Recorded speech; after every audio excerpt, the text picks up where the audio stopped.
bonding and parental care. I'm talking about the candidate gene. For example, vasopressin receptor gene. What happens here? Vasopressin receptor gene is associated with pair bonding and parental care. The emotion, parental care, हे जे म्हणतो ना आपण, तो vasopressin receptor genes are responsible for. म्हणजे प्रत्येक gene, each and every gene is responsible for the behavior of that particular animal. Right? Another example, we can say it is the gene expression and behavior. Genetic epigenetic mechanisms such as DNA methylation, histone modification influence the gene expression. Lastly, in the last lecture, I have also discussed about that. It's not a molecular biology lecture, it's a lecture related to the animal behavior. That's all. I will not go in detail about the methylation and all these histone modification in detail. But we can say it is a epigenetic mechanism such as the DNA methylation, histone modification influence the gene expression, thereby modulating behavior in response to environmental stimulus. These are the genes responsible for that. Third one, genetic studies in the animal models, molecular basis. Third one, we can say it is a genetic studies in animal model. For example, studies on Drosophila melanogaster, म्हणजे we can say it is a fruit fly. आपण नाही का घरामध्ये पिकलेली केळी असेल किंवा fruit असेल असे व्हाईट व्हाईट आणि बॉडीला असा रेड वगैरे फ्लाईज असतात, these are called as a fruit flies. It is a Drosophila melanogaster. जे झोलॉजीचे स्टुडंट आहेत त्यांना कळतं, पण बॉटनीच्या स्टुडंटसाठी थोडंसं बॉटनी किंवा वाक्याच्या विद्यार्थ्यांना सांगितलं कशा दिसतात त्या फ्लाय. आपल्या घरामध्ये आपण त्याला लाईट वरचे नाहीत, पण फ्रूट फ्लाय म्हणजे फळांच्या वरचे असतात छोटे छोटे व्हाईट आणि त्याचे रेड रेड असे ॲब्डॉमिन आणि डोळे असतात, ते बघा fruit fly. Studies on the circadian rhythm of Drosophila melanogaster and courtship behaviour linked to gene like fur and fu. Fur and fu responsible for the genetic study in animal model. आपण animal model मी तुम्हाला परत दुसरा video पण दाखवणार आहे, animal model कसं तयार केलं जातं, that will discuss later on. But we can say it is a fur म्हणजे period gene and fruitless gene responsible for the behaviour of we can say it is a Drosophila melanogaster. कुठल्या फळावर बसायचं, काय कसायचं तिचं स्वतः ठरलेलं असतं. कुठे this genes are the light sensitive. तुम्ही ड्रॉसोफिलाची जर बॉटल लावली तर तुमच्या विंडोच्या शेजारी ड्रॉसोफिला याला टाळाटाळ करतात, त्याला अंधारात ठेवावं लागतात वगैरे वगैरे वगैरे. Another example is a मस्क्युलस.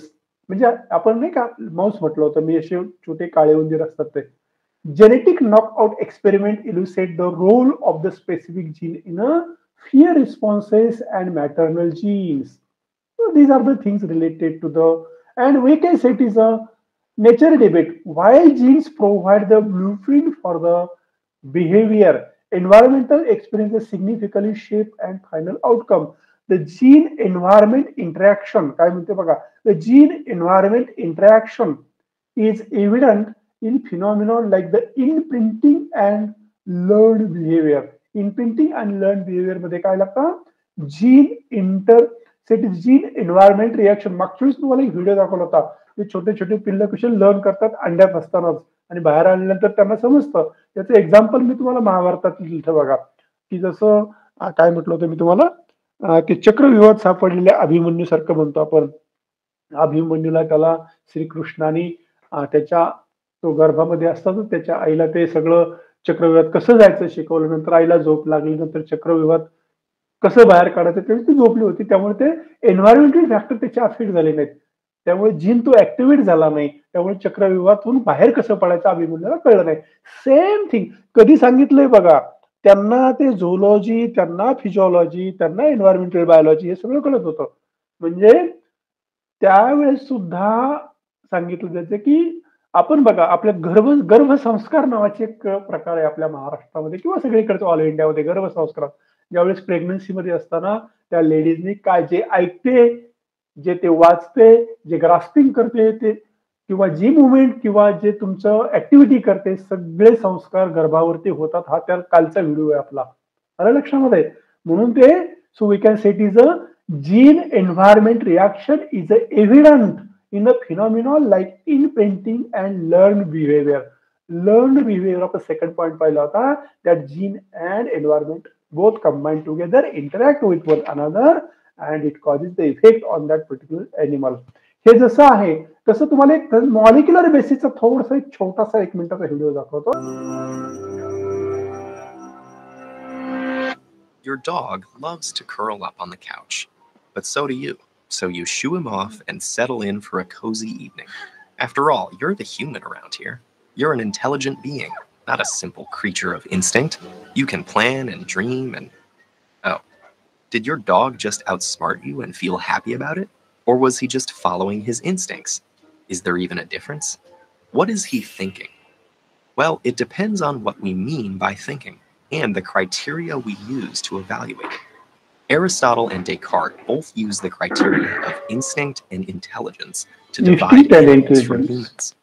Aristotle believed that humans possess reason, while animals could only follow brute instincts for survival and reproduction. Almost 2,000 years later, Descartes suggested a more extreme version of that idea, arguing that animals following instincts were indistinguishable from robots responding mechanically to stimuli in their environments. But the consensus against animal intelligence began to unravel with Darwin's theory of evolution. Darwin hypothesized that intelligence could evolve from simpler instincts.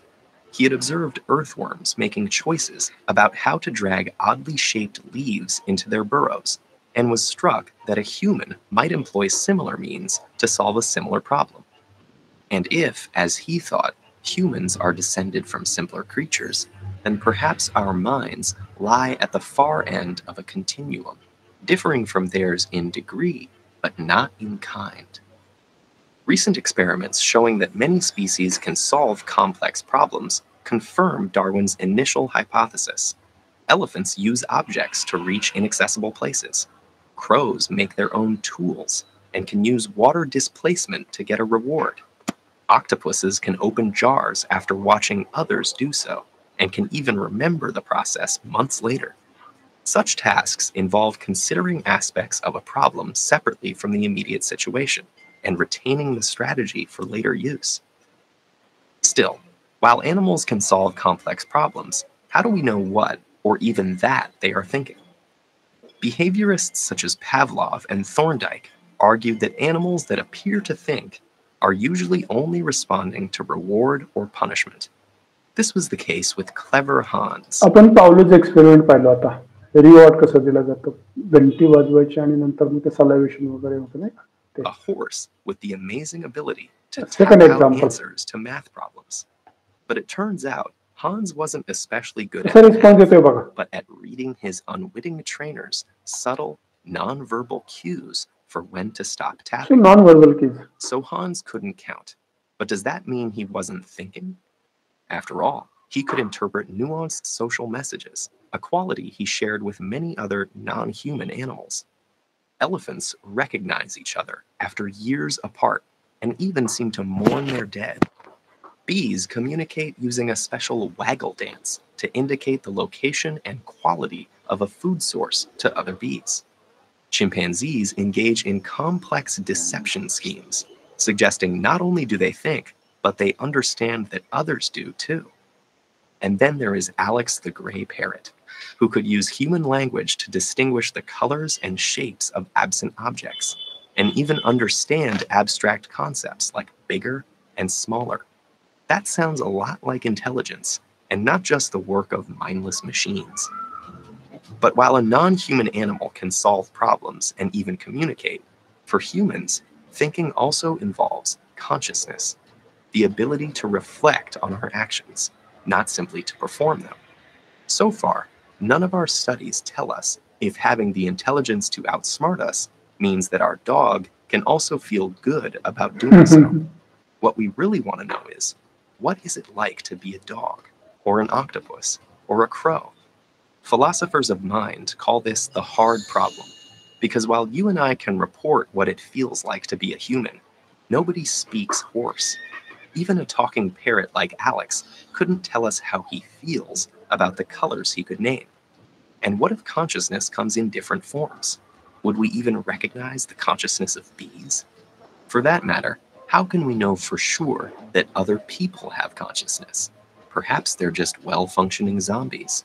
Regardless, animal minds continue to test the limits of our understanding, and how we frame them may reveal more about our minds than theirs. Now the neural basis of animal behavior, nerve system.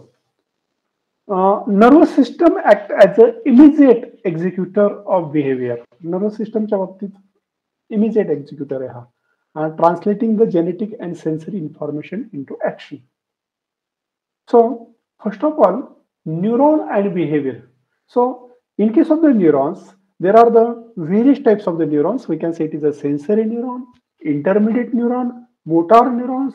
These are involved in the transporting the signal from the exterior to the interior. We can say it is the external environment to the internal environment, and from the internal we can say it is a body give the response to the stimulus by means of the motor neurons, but in between them there is a presence of the intermediate neuron. So it is a exterior neuron, we can say it is a sensory neuron, intermediate neuron, then motor neuron. So these are the responsible for the behavior of the animals. Behavior flexibility arises from the nervous system's ability to adapt through the synaptic changes and neuronal modeling.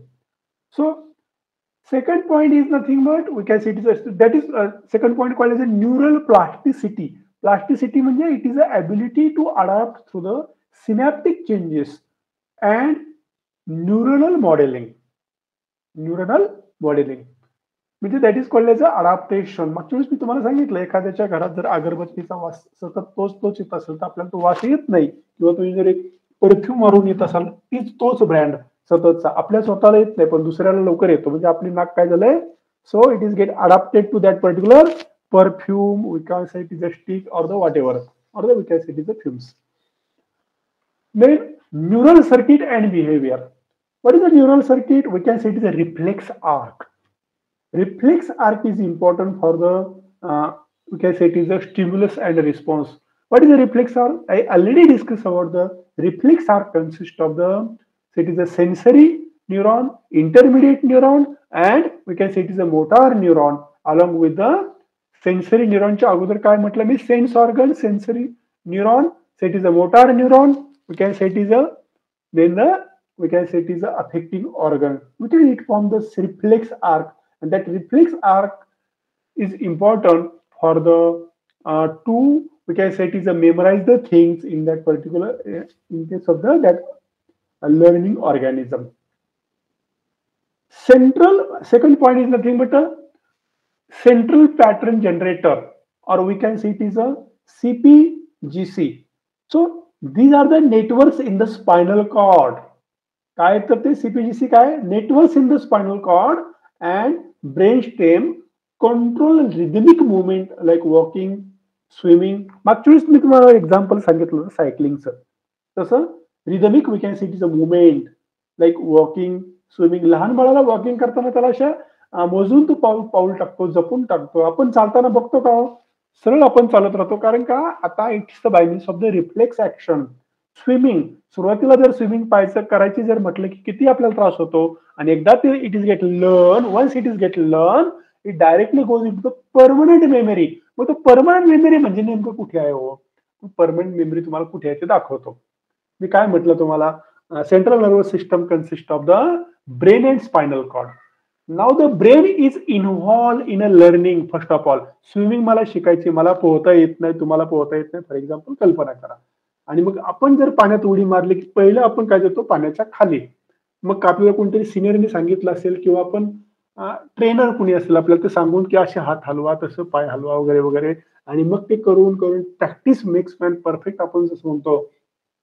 एकदा swimming तुम्ही जर शिकून घेतली आणि नंतर समजा पूर्ण तुम्ही त्याच्यामध्ये परमनंट तुम्हाला ट्रेनिंग झालेलं आहे तुमचं पूर्ण, मग तुम्ही काय करता, डायरेक्ट पाण्यामध्ये उडी मारता आणि स्विमिंगला सुरुवात करता, म्हणजे you are going to enjoy. आता first of all brain is involve in the swimming. Power का, I am talking about the animal behaviour. कशी असतं बघा, brain is involve in the swimming. सुरुवातीला ट्रेनिंग घेताना ब्रेन इन्व्हॉल्व झालेला होता. आता ब्रेनला काय फक्त स्विमिंगचं काम आहे का? स्विमिंग करताना बाकीचे पण विषय आहेत ना, समोर किती खोल पाणी आहे, आपल्याला कुठे जायचंय, आपल्या किती मिनिटात किती अंतर कापायचंय, आता ब्रेन याच्यामध्ये इन्व्हॉल्व व्हायला लागला. मग स्विमिंगचं काय झालं? मग so that training of the swimming directly come in contact with the, we can say, to the spinal cord. We can say the spinal cord consists of the intermediate neurons, आणि spinal कॉर्डच्या intermediate neuron मध्ये capacity has a capacity to acquire characters and transport this character into the that is, these are the stored in a, it has a capacity to store the trained character or the whatever the characters. म्हणजे त्याच्याकडे ट्रेनिंगची capacity, जे training घेतलं ना ते आपल्या spinal cord मध्ये store केलं जातं. तुम्ही म्हणाले स्पायनल कॉर्डचा काय उपयोग आहे? त्या स्पायनल कॉर्डचा सगळ्यात जास्त उपयोग आपल्याला आहे. म्हणजे ब्रेन फक्त काय करतं, आपलं लक्ष असतं, आपण जे काय तुम्ही ऐकताय माझे शब्द, काय काय एन्जॉय करतायत, ते दुसरीकडे दुसऱ्याच काहीतरी ऐकत बसले, कुणाचं काय काय काय वेगळं चाललेलं असतं. तुमचा ब्रेन तिकडे इन्व्हॉल्व झालाय, मी बोललो म्हणून आता माझ्याकडे इन्व्हॉल्व झालाय. तो स्पायनल कॉर्ड करतं, हे आम्हाला माहिती आहे. रिफ्लेक्स ऍक्शन वगैरे सर काही नवीन सांगत नाही झुओलॉजीचे विद्यार्थ्यांना. म्हणजे हा सेंट्रल नर्वस सिस्टीमचा जो रिफ्लेक्स ऍक्शनचा जो पार्ट आहे, रिफ्लेक्स आर्क म्हणतो आपण त्याला, तर त्याच्यामधला जो स्पायनल कॉर्ड आहे, brain is involve in the learning, spinal cord is important for the so acquire the clarity. We can say it is stored in a permanent memory. Permanent memory. Swimming तुमच्या आता memory मध्ये आहे. मग आता तुम्ही 10 वर्षांनी जरी पाण्यात पडला, सुरुवातीला त्रास होईल, कारण मसल तुमची स्टीप असतील, ती मुवमेंट नसेल, तुम्ही एखादी खाली जाऊन परत वरती येताल, पण तुम्ही स्विमिंग करणार म्हणजे करणार. 10 वर्षांनी जरी तुम्ही सायकलिंग केलं, तुम्ही करणार म्हणजे करणार. म्हणजे ह्या ज्या गोष्टी आहेत आपण कधीही विसरत नाहीत. That is it is a spinal cord is response. म्हणजे brain, integrative brain centre acquire the character, spinal cord store the character, आणि दॅट stored character. आता for example stored character, these are get reflected back whenever it is necessary. तुम्ही पूर्ण एक अभ्यास केलेला असेल, for example human animal, so it is a human physiology book by Guyton. या गायटनचं book तुम्ही वाचताय, जवळजवळ ते 400-500 पानाचं गायटनचं बुक आहे तुमच्या याच्या लायब्ररीमध्ये प्रत्येकाच्या जवळजवळ. तुम्ही बऱ्याच गोष्टी तुम्ही परत एक्झामला म्हणणार की तुम्हाला एक्झामच्या वेळेस हे कसं आठवणार मला, तुम्ही जर रिकॅप करायला गेला की तुमचं ब्रेन तुमचं नवीन कॅप्चर करतोय, आणि जे कॅप्चर केलेल्या गोष्टी ना तुमच्या स्पायनल कॉर्ड मध्ये स्टोअर केले जातात. हे मी सांगतो ते लक्षात ठेवा. तुम्ही परत रिकॅप करायची लगेच गरज नसते. परीक्षेच्या आदल्या दिवशी परत येतं काय करायचं. आता फॉर एक्झाम्पल तुमच्या सरांनी, तुमच्या गाईडने एक बुक दिलेलं असेल, तुम्हाला ते एक बुक तुम्ही एका तुमच्या कबर्ड मध्ये ठेवलं, उभा करून ठेवलं. गाईडने परत दुसऱ्या आठवड्यात तुम्हाला दुसरं बुक दिलं, त्याच्या समोर तुम्ही ठेवणार, नंतर त्याच्या समोर दुसरं असं करून ते कबर्ड भरून जाणार. मग आता तुमचं काम आहे की नाही, मधलं किंवा ते पहिलं जे बुक आहे ते कोणतं होतं ते विसरून जाणार तुम्ही. तर ब्रेन मध्ये सारखं ती कॅपॅसिटी नसते. मग आपल्याला मध्ये मध्ये फक्त ते पाहावं लागतं की हे काय आहे, ते काय. आणि मग याला म्हणायचं आपण रिव्हिजन ऑफ वर्क. रिव्हिजन करतो आपण, रिव्हिजन म्हणतो. रिव्हिजन महत्वाची असते. म्हणजे ब्रेन परत एकदा रिवाइज करतो, परत स्पायनल कॉर्ड सांगतो नाही 1 नंबरला अमुक बुक आहे, असा प्रकार असतो तो. असंच मेमरी आणि ॲनिमल बिहेवियर आहे. So that neural circuit and we can say it is a behavior which is important for the animal behaviors. So it is a central pattern of the generation. Then the integrative brain centers are also there. Integrative brain centers. काय brain centers आहे तो integrative brain centers? For example, hypothalamus. Hypothalamus of the pituitary. Hypothalamus, we can say it is a hypothalamus of the pituitary. We can say it is important for the regulate the homeostatic and motivated behavior like feeding and reproduction. Pituitary gland किंवा hypothalamus, so it is adenohypophysis, neurohypophysis, सगळ्याला मिळतं hypothalamus. त्याचा hypothalamus म्हणजे पिट्युटरीचा वरचा भाग, एक लक्षात ठेवा. पिट्युटरी म्हणजे हायपोफायसिस, पिट्युटरीचा वरचा जो बेस असतो, where the pituitaries get attached. That hypothalamus is also important. It regulates the homeostatic of the body and motivated behavior like the feeding and the reproduction. Second part कुठला म्हटलं मी तुम्हाला, that is called as a amygdala. Amygdala काय आहे? AMYGDALA. Amygdala. It is a region of brain primarily associated with emotional process. Each and every animal has the emotions. Animal मध्ये emotions आहेत. तर कुठला ब्रेनचा part आहे? Amygdala. Amygdala is responsible for the, it is associated with the emotional process of the emotion and fear responses also. त्याला emotions असतील, fears असतील, भीती वाटत असेल, तर हे सगळं अॅमिग्डालावरून कंट्रोल केलं जातं. त्या प्रत्येक ॲनिमलचा हा पार्ट आहे, ठीक आहे ना.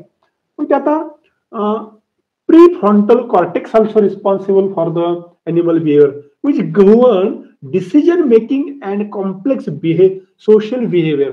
कुठला पार्ट म्हटलं मी? Prefrontal prefrontal cortex, sorry, prefrontal cortex govern the decision making and complex social behavior. म्हणजे काय काय सांगितलं बघा, इंटिग्रेटिव्ह ब्रेन मध्ये, इंटिग्रेटिव्ह ब्रेन सेंटर्स मध्ये तुम्हाला 3 गोष्टी सांगितल्या: hypothalamus of the pituitary, amygdala, then prefrontal cortex of the brain. Then third part we can see it is a neurotransmitter and behavior. Neurotransmitter and behavior. We can say it is a neurotransmitters. For example, neurotransmitter माहिती आहेत ना? Say we can say it is a hormone, or we can say it is a chemical secreted by the nerve end. Nerve end. We secrete the certain type of the. For example, आपल्याला reward किंवा motivation जर असेल, आपल्याला खूप कोणीतरी सांगणार, सारे वा, छान लेक्चर तुमचा सर चांगला झाला, किंवा तुमचा वाईट झाला, वॉट एव्हर, किंवा रिवॉर्ड मिळालं, तुम्ही असं, तुम्हाला जर एखाद्याने सांगितलं की तुमच्या पीएचडीच्या गाईडने सांगितलं, अरे वा, छान छान छान, आता 2 सर्वे झाले, आता 1 सर्वे आपण स्किप करून टाकू, खूप छान वाटलं तुम्हाला, ठीक आहे, किंवा तुम्हाला काहीतरी मोटिवेट केलं की आपण नाही, आपण मी स्वतः येतो तुझ्या बरोबर, आपण बघू काय करायचं ते. Dopamine is secreted over here. Dopamine, isn't it. दुसरा एक न्यूरोसिक्रेटरी हे आहे, transmitters. We can say it is a neurotransmitter. We can say it is a serotonin. We can say it is a serotonin regulate the mood regulation and social behavior. That is called as a serotonin. इथे दिलंय बघा, मी समोर जरा पाहत जर असेल तर पाहून घ्या. लेक्चरला जरा अटेंटिव्ह राहा, कारण का मी पुढे तुम्हाला क्वेश्चन आन्सर घेणार आहे. त्याच्यामध्ये तेच क्वेश्चन आन्सर तुम्हाला सरांना पण देईल, त्याच्यामध्ये तुम्हाला तेच क्वेश्चन आन्सर येण्याची शक्यता असेल. काही त्यातले येतील तुम्हाला. थोडा अटेंटिव्ह राहा, जे काय सांगतोय मी डिटेल सांगतोय. Then the oxytocin and vasopressin. Oxytocin काय आहे ते? These are the pair bonding and maternal care. Responsible oxytocin and vasopressin. These are the pair bonding and maternal care. आता हे तुम्हाला माहिती आहे की oxytocin and vasopressin, these are related to the reproductive hormones. ठीक आहे ना, आपण त्याला reproductive hormones. These are the neurotransmitters. It also called as a neurotransmitter responsible for the pair bonding and maternal care.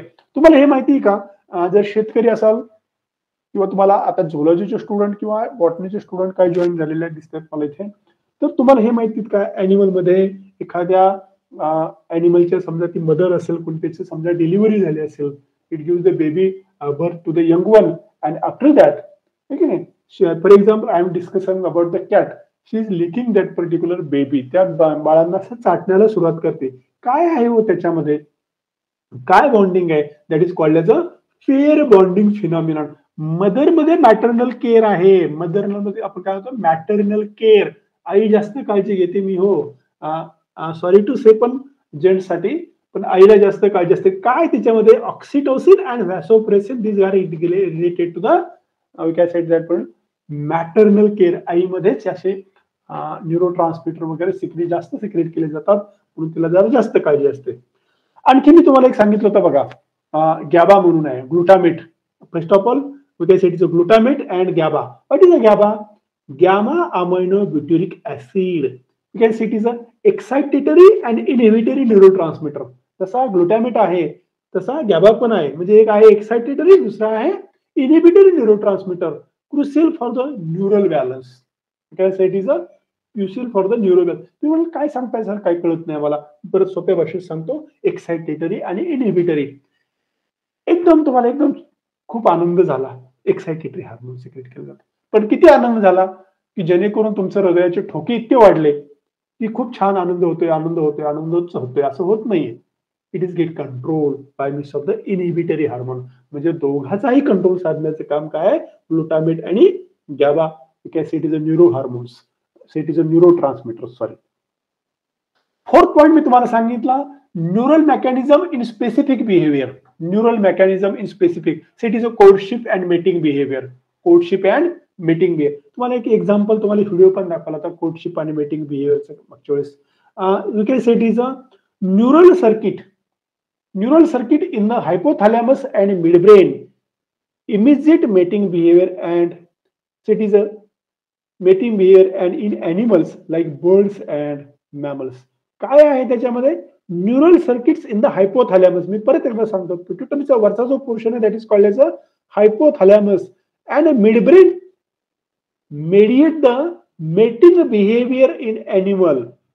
Hypothalamus मधूनच reproductive hormone secreting stimulating hormone secret केले जातात. वरती hypothalamus हा कंट्रोल केला जातो आणि which mediate the mating behaviour in animals. For example in case of the birds and mammals. आणखी काय आहे त्याच्यामध्ये? Predator avoidance. इथे तुम्हाला दिले बघा, प्रिडेटर अवॉइडन्स. प्रिडेटरला अवॉइड करावं लागेल, नाही तर खाऊ घेतले जातील स्वतःलाच. ठीक आहे. कुठला आहे तो part? अमिगडेला.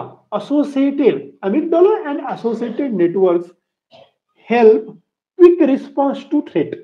Amygdala is responsible for the quick response to threat.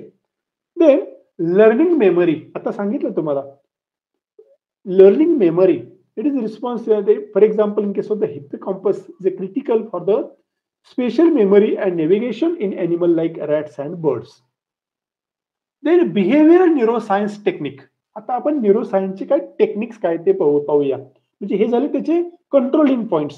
आता बिहेवियरल न्यूरोसायन्स टेक्निक्स, थोडेसे टेक्निक्स मी तुम्हाला हे करणार आहे. For example optogenetics. काय असतं ऑप्टोजेनेटिक्स?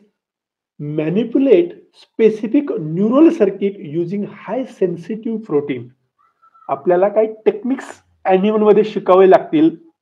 जर तुम्ही ॲनिमल बिहेवियरवर जर समजा पीएचडी किंवा तुमचे कोणी मित्र किंवा तुम्हाला जर करायचं पीएचडी करत असाल किंवा त्याचा अभ्यास करायचा असेल तर तुम्हाला ऑप्टोजेनेटिक्स शिकणे फार which manipulate specific neural circuit using light sensitive proteins. दुसरा जो आहे इलेक्ट्रोफिजिओलॉजी. काय electrophysiology? Which record neural activity to study real time behaviour response. Real time behavioural response पुढे दाखवणार आहे मी. याचा तुम्ही म्हणाल की याचा काय उपयोग आहे, मला ते सांगतो तुम्हाला येईल हळूहळू. Neuro imaging technique. Neuro imaging techniques for example FMRI. MRI म्हणतो तुम्ही, एमआरआय केला, पण हा काय आमचा FF, कॅपिटल स्मॉल एफ आहे ना MRI. Functional magnetic resonance imaging reveals brain activity pattern associated with behavior. That is MRI reveals brain activity pattern associated with behavior. म्हणजे तुम्हाला MRI तुम्हाला काय असतो तो माहित पाहिजे. इलेक्ट्रोफिजिओलॉजी काय असते माहित पाहिजे. ऑप्टोजेनेटिक्स ॲनिमलचं माहित पाहिजे. म्हणजे तुम्हाला बिहेवियरल स्टडी किंवा ॲनिमल बिहेवियर चांगलं करता येईल. Isn't it? Integration of genetic and neuroscience behaviour. समजा एक न्यूरोजेनेटिक्स तुम्हाला म्हटलं. व्हॉट इज अ न्यूरोजेनेटिक्स? न्यूरोजेनेटिक्स असं एक नावाचा एक भाग आहे. ते काय न्यूरोजेनेटिक्स सांगतो? The study of how specific influence neural circuit and behaviour. एक न्यूरोजेनेटिक्स आहे. For example mutation in the FOXP2 genes disturb speech. आपण आर्टिफिशियल काही स्टडी करताना आपल्याला काही गोष्टी करावं लागतात. Artificial disturbance of the genes. For example FOXP2 gene disturb speech and communication in human and vocalisation in birds. आपल्यामध्ये स्पीच डिस्टर्ब केली जाते तर बर्ड्स मध्ये व्होकलायझेशन. इव्हॉल्युशन अँड बिहेवियर नावाचा एक प्रकार आहे. Genetic changes in the neural circuit interpret the evolution complex behaviour like tool use in the primates or cooperate hunting and predators. Evolutionary behaviour नावाचा एक प्रकार आहे. पुढे ऐका बघतो मी. Sorry. Evolutionary behavior, genetic changes in the neural circuit underpin the evolution. Second point घेतोय मी. Complex behavior like tool use in the primates. आता प्रायमेट म्हणजे कुठले हो? प्रायमेट्स अँड नॉन प्रायमेट्स म्हणजे मंकी, एप अँड ह्युमन. माकड, बिन शेपटाचं माकड आणि ह्युमन बिंग याला आपण प्रायमेट म्हणतो. एकदम साध्या शब्दामध्ये सांगतोय. आणि बाकीचे राहिलेले जे मॅमल्स आहेत, जनावर, मॅमलचे दोन ग्रुप केले, नॉन प्रायमेट्स आणि प्रायमेट्स.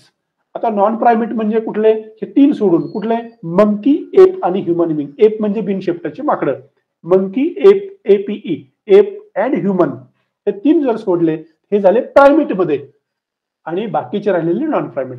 मग काय म्हटलं? Genetic changes in the neural circuit intersect is underpin the evolution complex behaviours like tool use in primates, cooperative hunting in the predator. लक्षात. म्हणजे तुम्हाला इव्हॉल्युशन पण शिकणं गरजेचं आहे. आणि बिहेवियरल एपिजेनेटिक्स. काय असतं बिहेवियरल एपिजेनेटिक्स? ते समोर दिले बघा. Environmental factor can induce the epigenetic changes that influence neural function and behaviour across the generation as seen in the stress related studies on rodent. rodent म्हणजे कुरतडणारे उंदीर असतील, घुशी असतील, त्याला आम्ही rodent म्हणतो. as seen in the stress related studies in the rodent. म्हणजे आपण ते उंदीर आहे की नाही, थोडे जाळीमध्ये टाकतो, त्या काय केज मध्ये टाकतो, त्याला थोडा इलेक्ट्रिक करंट देतो, तो घाबरला पाहिजे वगैरे वगैरे, त्याच्यावरती स्ट्रेस आला पाहिजे. तिथे बिहेवियरल एपिजेनेटिक शिकलं जातं. एन्व्हायरमेंटल फॅक्टर्स, मी जसं एक फॅक्टर सांगितला, इलेक्ट्रिक चेंज किंवा थंड पाणी किंवा थंड त्याच्यावरती थंड हवा मारली, थंड गरम पाणी, गरम हवा मारली वगैरे, एक्सेट्रा एक्सेट्रा. लाईट असेल, whatever. External environmental factors can induce the epigenetic changes that influence the neural function and behaviour across the generations. Behaviour across the generation. एकदा त्या जनरेशननी, आता not only one generation, I am not talking one generation, that whatever those animals those which are get learn, these are get transmitted from one generation to another generation. म्हणजे एका generation जर शिकला तर त्याच्या नाही म्हटलं तरी काही कॅरेक्टर दुसऱ्या जनरेशन मध्ये येतातच, ते विसरत नाहीत. म्हणून आपल्यामध्ये काय advance characters are build up in that particular animal. आता तुम्ही बघा ना, तुमच्यापेक्षा तुमचे पंजोबा बघा, आई वडील बघा, आमच्या वयाचे ते आमच्या याच्यामध्ये ग्रुपमध्ये असले ते लोक बघा, आणि तुम्ही पहा. आता आम्ही थोड्याशा काही गोष्टी अक्वायर केल्या. तुम्ही कोणतरी काल मला पीपीटी मध्ये काय पाठीमागे कसे हलवत, कसे ते पीपीटी मध्ये काय काय कसं कसं पळवताय तुम्ही, ते आम्हाला शिकवा. तरी थोडस लर्निंग करावं लागलं मला, ह्या सगळ्या गोष्टी शिकावं लागल्या तुमच्यासारख्या मुलांकडून, लक्षात. तर काही गोष्टींना आमच्या जनरेशन मधील किंवा आमच्यापेक्षा अगोदर जनरेशन मध्ये काही गोष्टी समजत नव्हत्या, किंवा आमच्याकडे मोबाईल नव्हते. आता तुम्हाला जन्म देतोच तो मोबाईल आला. आमच्याकडून काही कॅरेक्टर आले की मोबाईल, कीबोर्ड, अमुक तमुक. तुम्ही आमच्यापेक्षा ऍडव्हान्स आहात. तुमचं जनरेशन, तुमच्या पुढचे जे जनरेशन असेल, that will be more advance that you. म्हणजे तुम्ही जे काही कॅरेक्टर केलेत ना, अक्वायर कॅरेक्टर तुमच्या पॅरेंट्सने केले, these are transmitted from one generation to another generation, असा सायंटिस्टचा दावा आहे. काही व्हिडिओ पण तुम्हाला मागच्या वेळेस मी दाखवले, आणि ते केलं जातं जनरेशन टू जनरेशन. म्हणून आपण होतो मंकी पासून झालो एप्स, म्हणजे बिनशेपटाचे माकडं, फॉर एक्झाम्पल चिंपांजी वगैरे बघितलं ना आपण, ते चिंपांजी वगैरे, आणि आपण आहेत ह्युमन बिंग. आता ह्युमन मधले पण आपण जनरेशन टू जनरेशन बघा, these are the advance characters are developed in the successive generation. ह्या सगळ्या गोष्टी आपल्याला पाहिल्या पाहिजेत. फॉर एक्झाम्पल आता सेकंड वन, आपण थर्ड कॅरेक्टर आपण घेतोय, environmental influence on the animal behaviour. Environmental influence, environmental changes मी तुम्हाला सांगतो काय काय ते, आणि नंतर त्याच्यावरती how do environmental changes affect the living things, हे नंतर व्हिडिओ तुम्हाला एक छोटासा दाखवतो. म्हणजे थोडासा माझ्यापासून थोडासा ब्रेक मिळेल तुम्हाला, म्हणजे थोडासा चेंज वाटतो. तर तेच बडबड डोक्यावरून जाईल तुमच्या. एन्व्हायरमेंटल इन्फ्लुअन्स मध्ये सांगतो, for example temperature, light, social environment, ठीक आहे, greatly influence the behaviour. For example seasonal changes triggering the migration in birds. आपण बघितलं बघा, सीजनल चेंजेस ट्रिगरिंग, आपण ते फ्लेमिंगोचं एक्झाम्पल तुम्हाला मागच्या वेळेस दिलं होतं, आहे की नाही. Seasonal changes triggering the migration in bird. Animal behaviour is a way animal interact with दर environment and respond to various stimuli. It can be influenced by variety of factors. कुठले factors हो? For example, predisposition, environmental conditions, social interactions, etc. Isn't it? So these environmental factors, even for example, temperature, light, so it is a social environment, plays a significant role in the shaping the animal behavior. Animal बिहेवियरती ह्या सगळ्या गोष्टींचा परिणाम होतो. Light असेल, तुमचा temperature असेल, social environment असेल. सोशल एन्व्हायरमेंट सुद्धा फार महत्वाचं आहे. तुम्हाला हे माहिती आहे का, सोशल एन्व्हायरमेंटच्या पुढे मी तुम्हाला आहे का माझ्याकडे, बघू एक्झाम्पल मी डिटेलमध्ये घेतलंय का, तर तरी पण मी तुम्हाला सांगतो.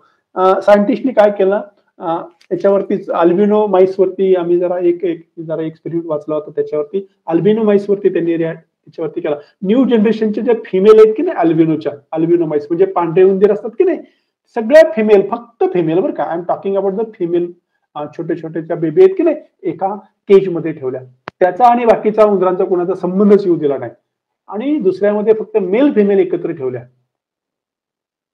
आता बघा बरं का, मॅमल्स मध्ये आता ते आहेत ते नॉन प्रायमेट आहेत, त्याच्यामध्ये मेन्स्ट्रुअल सायकल नसते, त्याच्यात असते इस्ट्रस सायकल. आपल्या सोप्या भाषेमध्ये फिजिओलॉजीच्या किंवा झोलॉजीच्या भाषेमध्ये hit period, HEAT hit period म्हणतो. म्हणजे रिप्रोडक्टिव्हली कॅपेबल, म्हणजे हिट मध्ये आली, जनावर आपले हिट पिरियड मध्ये येतात की रिप्रोडक्शन होण्याच्या याच्यामध्ये आहे फिजिओलॉजिकल कंडिशन मध्ये. आता फक्त जर फिमेल एका केज मध्ये ठेवल्या, पार्टिसिपेंट ठेवलं, त्यांचा आणि कुणाचाही संबंध नाही, कुठल्याच मेलचा संबंध येऊ दिला नाही, फक्त फिमेल ठेवल्या. एकाला काय केलं, एका केज मध्ये फक्त सिंगल फिमेल ठेवली. बरोबर का आता मी काय सांगतोय ते, एका केज मध्ये फक्त सिंगल फिमेल ठेवली. You are a student of the, you are a PhD student, you must know कसं आपण ठेवतो ते. दुसऱ्या केज मध्ये फक्त फिमेल ठेवल्या. थर्ड केज मध्ये मेल आणि फिमेल ठेवले. लक्षात आला एक्सपेरिमेंट तुमच्या? फक्त फिमेल सिंगल, दुसऱ्यामध्ये only single females, group of females, आणि त्याच्यामध्ये दुसऱ्यामध्ये मेल आणि फिमेल. अगदी छोटेच बाळ होते, त्या सारख्या एजचे, आपले ते माऊस वगैरे पकडून त्या डिलिव्हरी त्याच ग्रुपमध्ये किंवा त्याच 1-2-3 दिवसात झालेले एक्सपेरिमेंटल रॅट मध्ये करता येतात आपल्याला ते. आणि मग असं लक्षात आलं, तुमच्याही लक्षात आलं असेल, ज्याच्यामध्ये सिंगल फिमेल आहे, फक्त ओनली सिंगल फिमेल, त्याला काय त्या समाजात ती लहानपणापासून मोठी होत गेली आणि रिप्रोडक्टिव्ह एजच्या जवळजवळ आपल्याला रिप्रोडक्टिव्ह एक त्याचा ठरलेला एक एज असतो की या दिवसामध्ये त्याचं रिप्रोडक्टिव्ह एजिंग किंवा रिप्रोडक्शन होणं किंवा हिट पिरियड मध्ये येणं एक्सपेक्टेड आहे. म्हणजे एक्सपेक्टेड आउटकम असा आला की those which are single, she received a late heat period, that female received a late heat period. आता बघा, देन सेकंड ओनली फिमेल्स, फक्त फिमेल नंतर त्या मोठ्या झाल्या, अडल्ट म्हणजे in the sense we can say it is a reproductively capable झाल्या, पण तिच्यापेक्षा थोड्या लवकर झाल्या, जे सिंगल होते त्याच्यापेक्षा लवकर. आणि दुसरा जो ग्रुप होता ना, दुसरा जो ग्रुप, आणखी एक चौथाही ग्रुप सांगायचा राहिला, दुसरा जो ग्रुप होता मेल आणि फिमेल एकत्र ठेवला, त्याच्यामध्ये अर्ली रिप्रोडक्शन आलं. आणखी एक ग्रुप होता बघा, तो सांगायचा विसरला, ते छोटे बाळ आणि थोडासा अडल्ट की जो रिप्रोडक्शन मध्ये आहे, आणि ते एकत्र ठेवले. त्याच्यामध्ये तर इतका त्यांनी तो मेल जो असतील ना, त्यांचे मेल ठेवलेले, त्यांना रिप्रोडक्टिव्हली त्यांना काय करायचा, तो टॉर्चर म्हणण्यापेक्षा त्यांना ते रिप्रोडक्शन साठी स्टिम्युलेट करायचा तो mail.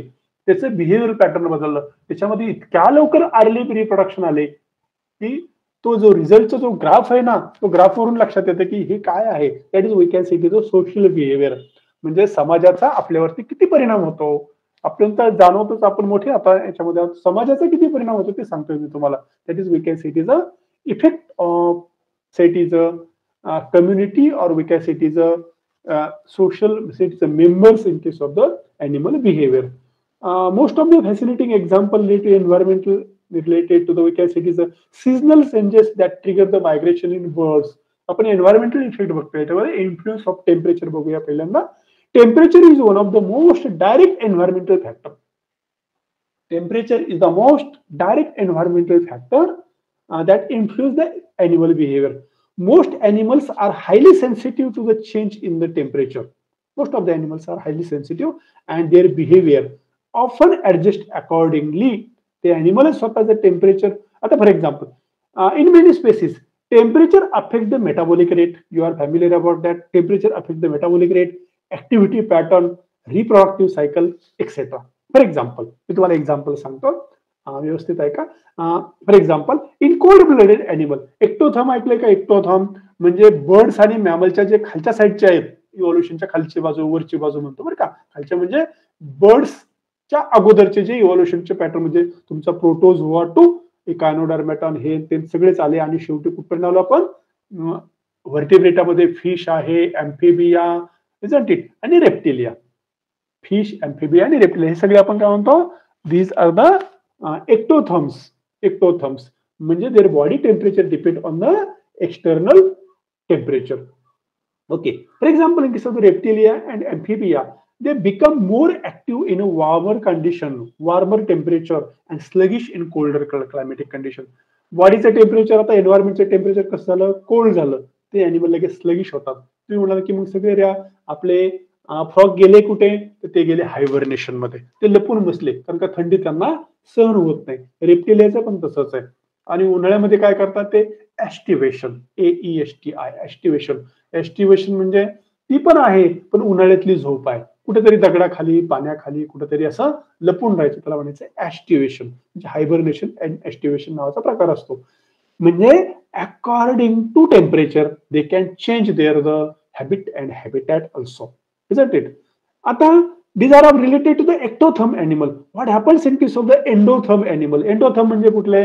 Reptilia, sorry birds and mammals, birds and mammals. त्याच्यामध्ये काय होतं? These are the warm-blooded animal. We can say it is endotherms. They regulate their internal body temperature. ते बॉडीमध्ये, त्याला एंडो म्हणजे आताच आहे, ते बॉडीमध्ये टेम्परेचर मेंटेन करण्याची कॅपॅसिटी म्हणून त्याला एंडोथर्म म्हटलं. एकदम सोप्या भाषेत सांगितलं. But their behaviour is still adapted to the external temperature change, specially during the seasonal transition. Season जरी बदलला त्याची बिहेवियर पण बदलते ना. बिहेवियर तर बदलावंच लागतं त्यांना, पण त्यांच्यामध्ये इंटरनल कॅपॅसिटी आहे, इंटरनल त्याच्यामध्ये कॅपॅसिटीचं टेंडन्सी आहे to change the body temperature, to adjust body temperature according to the changing environment. ह्या गोष्टी लक्षात ठेवा. For example, in birds, change in temperature during the different season trigger the migratory behaviour. पण त्याच्यामध्ये बॉडीमध्ये फरक पडत नाही, पण झालं काय? So they can trigger the migratory behaviour. त्यांना बिहेवियर चेंज करावं लागेल. For example, many bird species migrate to warmer climatic in the winter. तुम्हाला मागच्या वेळी सांगितलं मान खटाव, किंवा आपल्याकडे सुद्धा फ्लेमिंगो वगैरे आलेले आहेत बघा पुणे जिल्ह्यामध्ये. आता येतील किंवा येण्याच्या आता सुरू झालेला आहे. आता क्लायमेटिक कंडिशन आपली बदलली. त्यांच्याकडे टेम्परेचर कसं होतं? कोल्ड क्लायमेटिक कंडिशन, इतकं कोल्ड आहे की त्याच्यामध्ये इन्सेक्ट वगैरे ते सगळे हायबरनेशन वगैरे मध्ये गेले. मग ते खाणार काय? किंवा ते ग्रास वगैरे आहे की नाही, ग्लेसिएशन मध्ये किंवा त्या बर्फामध्ये सगळं झाकून गेलं. मग त्यांना खाण्याची पंचायत झाली. बॉडी टेम्परेचरसाठी एनर्जी लागते. आतून बाहेरचं टेम्परेचर खूप कमी झालं आणि आतून body temperature, for example birds मध्ये सांगतो मी, 32 degree Celsius 34 degree Celsius maintain करावं लागतं. जसं आपल्या बॉडीचं 42 किंवा 43 मध्ये टेम्परेचर, आपल्या बॉडीचं टेम्परेचर जसं 37 डिग्री सेल्सिअस आहे, तसं बर्ड्स मध्ये जास्त असतं. ते मेंटेन करायचं म्हणजे एनर्जी आले म्हणजे भूक लागली. मग खाणार काय? त्यासाठी मायग्रेशन केलेलं किंवा चांगलं. Therefore, these species migrate to winter climatic condition to avoid harsh condition and find more food in our environment. The seasonal changes in the temperature acts as a cues for the migration, compelling birds to travel long distance. किती distance हो? हजारो kilometre ते आपल्याकडे travel करून येतात. तुम्ही तर ते अंदाज घेतला असेल तुम्ही किती किलोमीटर मायग्रेशन आहे. मग त्याचे खूप व्हिडिओ आहेत, जे सगळे दाखवत बसत नाही, आपला वेळ जाईल. Compelling bird to travel long distance to find more suitable living condition. These are the things related to the temperature change and animal behaviour. मग लाईटचे काय प्रकार आहे? लाईटचं सांगतो मी तुम्हाला. Light plays a crucial role in the regulating animal behavior, especially in relation to the circadian rhythm. काय circadian rhythm म्हणजे काय? Which control the daily activities such as feeding, mating and sleeping pattern. Feeding, mating आणि sleeping pattern म्हणजे जो daily activity जो आहे, तो daily activity बदलण्यासाठी ते सुद्धा चेंज केलं. The light of day light the length of the day light, बरोबर का? The length of the day light. आपण म्हणतो ना 12 तास सूर्य आणि 12 तास रात्र आहे उन्हाळ्यामध्ये म्हणतो आपण. आता तसं नाही म्हणत, आता दिवस छोटा आहे रात्र मोठी आहे असं म्हणतो आपण. So we can say it is a photo period can influence the behavior related to the reproduction, migration and hibernation. Hibernation सांगितलं मी तुम्हाला, ठीक आहे नाही? So that light also affect on these. Now we can say it is a behavior related to the reproduction, migration and hibernation. Many animals use changes in the photo period at time of the reproductive cycle. For example, a days lengthen in the spring. Spring मध्ये काय? Lengthen in the spring. Some species of the bird begin their mating behavior. सुरू करतात ते spring मध्ये. Begin their mating behavior. In contrast, as the days shorten in the fall, the onset migratory triggers the species traveling long distance. The presence or we can say the absence of the light can influence the feeding habit. Presence or the absence of the light may also affect the animal behavior as far as the feeding habit is concerned. रात्रीचं, for example, nocturnal animals, they are active during the night. Diurnal animals they are active during the light, म्हणजे active during the day. We can say it's diurnal आणि nocturnal म्हणजे रात्रीचे. Diurnal म्हणजे दिवसा, म्हणजे आपण म्हणतो डायर्नल एनिमल, नॉक्टर्नल म्हणजे लाईट वरती डिपेंड करतं त्यांचं बिहेवियर, हे लक्षात ठेवा. And during the night, while diurnal सांगितलं मी तुम्हाला, they are the active during day time. हे एक तुम्हाला पार्ट सांगितलं. Even that is we can say the light also affect on the behaviour of the animal. असे छोट्या छोट्या छोट्या छोट्या गोष्टी आहेत, खूप इंटरेस्टिंग आहेत. तुम्ही म्हणाल काय त्या एनिमलचं बिहेवियर सर शिकवणार आहेत. आपल्याला 2 लेक्चर झाले, म्हणजे जवळजवळ 4, आता तुम्ही 3 तास, म्हणजे आतापर्यंत आपण तेच चाललंय, आपल्याला कसं चाललंय, काय होतंय, सोशल बिहेवियर अमुक काय ते. आता एक सांगतो, seasonal changes trigger the migration in birds. Seasonal changes कसं ट्रिगर करतं. Migration is one of the most well documented, well studied example of how seasonal changes trigger the specific behavior in the animal. Birds, for example, exhibit the highly synchronized migratory pattern. Remember it well, moving from one region to the another to find food. Kasati food and suitable breeding ground and optimal living condition. आणखी एक सांगू का तुम्हाला, याच्या पलीकडे थोडंसं मराठीत सांगतो. सीजनल चेंजेस जसं आहे की नाही, आणखी त्या बर्ड्स मध्ये आणखी एक birds, not only birds, I am talking about the fish. Fish मध्ये सुद्धा मायग्रेशन आहे. फिश मध्ये सुद्धा मायग्रेशन आहे. मग ते काय आपण मराठीत सांगायचं म्हटलं की खाऱ्या पाण्यातून गोड्या पाण्याकडे, गोड्या पाण्यातून खाऱ्या पाण्याकडे, किंवा इश्युरीज म्हणतो, where river meet to ocean. त्याला इश्युरीज मध्ये इश्युरी ड्वेलिंग फिश असतील, नाही, सॉल्ट वॉटर फिश असतील, whatever, ocean water fish म्हणतो आम्ही त्याला, किंवा फ्रेश वॉटर फिशेस म्हणतो. But there are the certain fish, they are migrating from fresh water to marine water. आता समुद्रात जायचंय कसं जायचंय, फॉर द रिप्रोडक्शन. तिथे जाऊन ती रिप्रोडक्शन करते, तिथे जाऊन तिथं एग लेइंग करते, तिथे जाऊन पिल्लांना जन्म देते, एग लेइंग करते, फर्टिलायझेशन करते समुद्रात. मेल फिमेल दोन्ही ट्रॅव्हल करतात. समुद्रात जायचं, तिथं करायचं, तिथं हॅचिंग करायचं आणि पॅरेंटनी निघून यायचं. आता लक्षात घ्या, सेम रिव्हर मध्ये त्यांची हॅचलिंग म्हणूया आपण, किंवा तेच थोडे मोठे झाले की अडल्ट झाले आणि तेच पाठीमागं त्याच रिव्हर मध्ये पुन्हा पाठीमागे येतात. काय कोण शिकवत असं, who trigger the migration of that particular fishes. अवघड आहे की नाही. याच्यासाठी एक मायग्रेटरी फिजिओलॉजी नावाचा एक प्रकार आहे झोलॉजीमध्ये, मायग्रेटरी. ते त्याचा एवढा काय अभ्यास आपण याच्याकडे आपल्याकडे घेत नाही तेवढा, पण ते एक त्याच्यावरती बोलण्यासारखं खूप आहे. 2-3 तास मायग्रेशन वरती आपण बोलू शकतो. Genetic factor, molecular factor, what ever. म्हणजे त्यांना कोण सांगतो त्या छोट्या पिल्लांना की आपले आई वडील तिकडे आहेत. मग हे तुम्ही म्हणाल की तुम्हाला कसं कळलंय, कसं आपण हॅचलिंग झाल्यानंतर एक इंजेक्शन द्यायचं, डाय करायचं, हे तुम्हाला सगळ्यांना माहिती. You are a student of the PhD. त्याला कसा डाईंग करायचं, त्याला कसं कलरिंग करायचं, त्याला इंजेक्शन एकदा हॅचलिंगला मारून ठेवलं की त्याचं फ्लुरोसंट डाय असेल, तो फ्लुरोसंट डाय परत त्याच रिव्हरमध्ये तेच मासे पकडायचे, आणि लक्षात येतं की आपण हा डाय मारलेला आहे आणि हा कलरवाला जो मासा आहे तो आपलाच एक्सपेरिमेंटल आहे. ह्या सगळ्या गोष्टी आहेत. तुम्हाला माझ्यापेक्षा तुमचे गाईड चांगले सांगतील. म्हणजे and set is the birds and their migration is also important.